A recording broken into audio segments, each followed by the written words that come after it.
takes. I don't think it'll be anytime soon, but I think it'll be as long as it takes, but it'll be a welcome sight.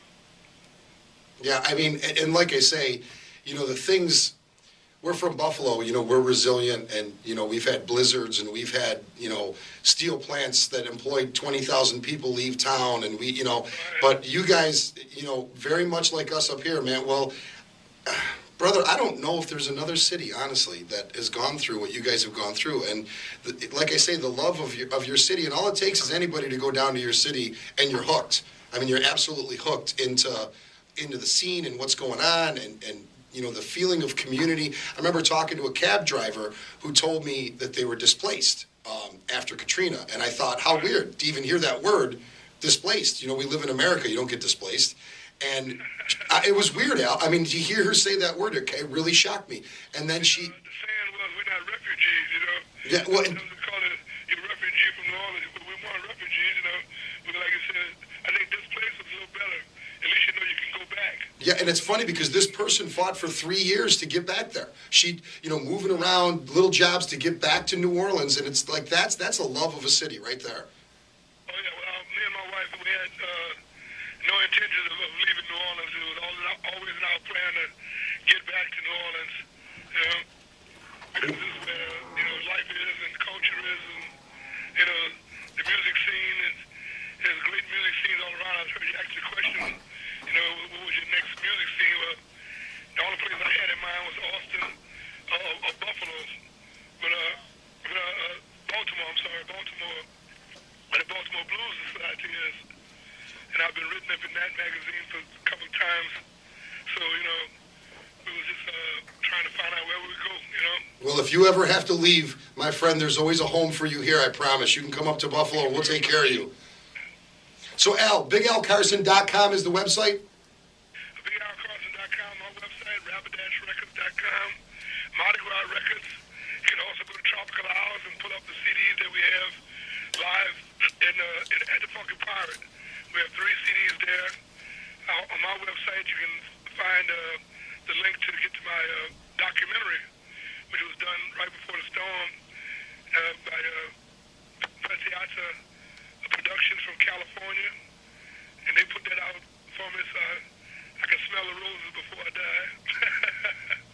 So if you, my new saying is, if you see the glory, but you don't know the story. So if you get the documentary, you can find out the story, you know?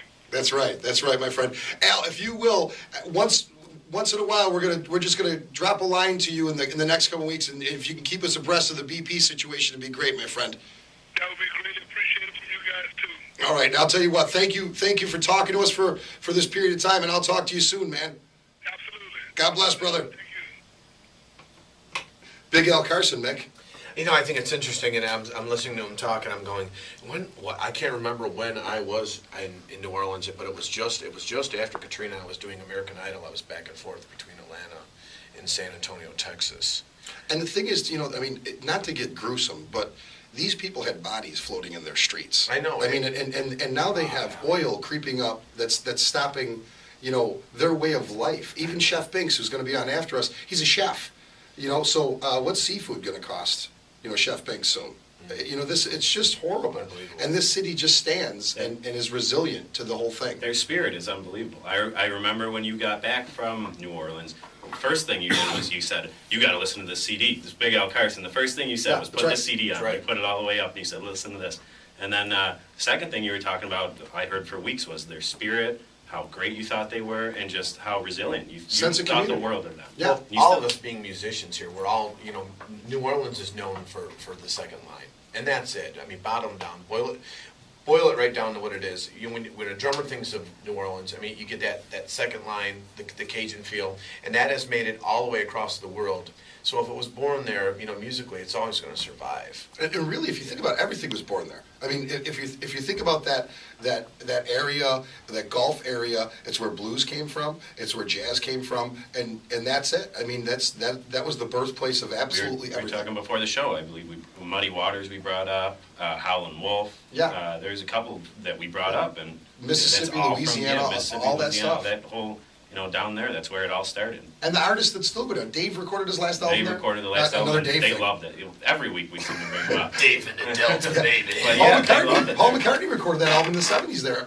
Kim and I stayed at the hotel that Paul McCartney stayed in. I mean, it's just you go there for like a revitalization, don't you think? There's a lot of great spirit in New Orleans, and there's a great Buffalo person down there, Father Tony Rigoli, has the parish just outside of Bourbon Street. Of course, I can't think of the name of it, but Aaron Neville is in there, and they closed tons of parishes after the storm, and so New Orleans, just meets there, and the spirit and the music that comes out of it. I was down there a couple of years ago. It's just unbelievable, and they're just so resilient, like you said. And kudos to Father Tony, another Buffalo boy, lending spirit to New Orleans. And you went post-Katrina, that's We went, awesome. our company here, at Entercom, we own stations, the big AM down there, WWL, so we go down there to support them, we get a lot of reports from them, and we went down just to spend money, and be in as many restaurants as we can, and hit as many clubs as we could to drop some dough down there, and we worked in a park to clean up the park to help them, and just when they're getting back on their feet, and then boom, this. Yeah, exactly. I've been thinking too, next year, I think I'm gonna hit I'm still planning it out, but I might hit that jazz festival. jazz that they do. festival, yeah. Because, I'd like to hit a lot of concerts next year. I'm gonna have some extra dough. I think I'm gonna hit that up. That's great down there. Extra money planning to rob a bank or Well, something. no, it's not- Dave Matthews is in tour next year. Dave so, comes. Oh, yeah, that's right. They're gone, so I gotta do something. Off-tour Dave from the Delta. That's how Josh figures out he's going to have extra money. It's hilarious. Now, you guys did mention one of my favorite New Orleans musicians of all time, and this is probably going to shock Dr. you. John?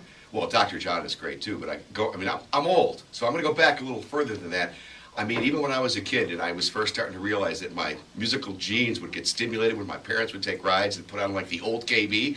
But Fats Domino. Oh, yeah. I mean, yeah. how can you? I mean, really. I mean, you look back on that now, and unfortunately, some of the '50s stuff kind of has a stigma because it's a little bit overdone. But if you really listen to the stuff that Fats Domino did, I mean, absolutely awesome. I mean, and he really was one of the first ones to bring that style of music to mainstream radio. I don't know of anybody who did it before him. Can you guys think of anybody who? No.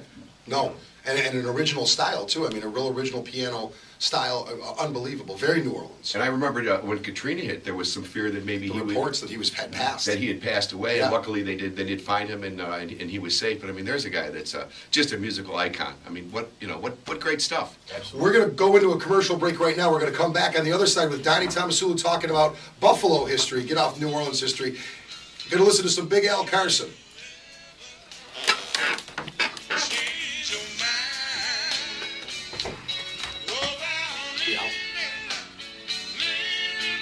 I don't know, but I told him to play folk and folk. It's sold. I haven't even heard it.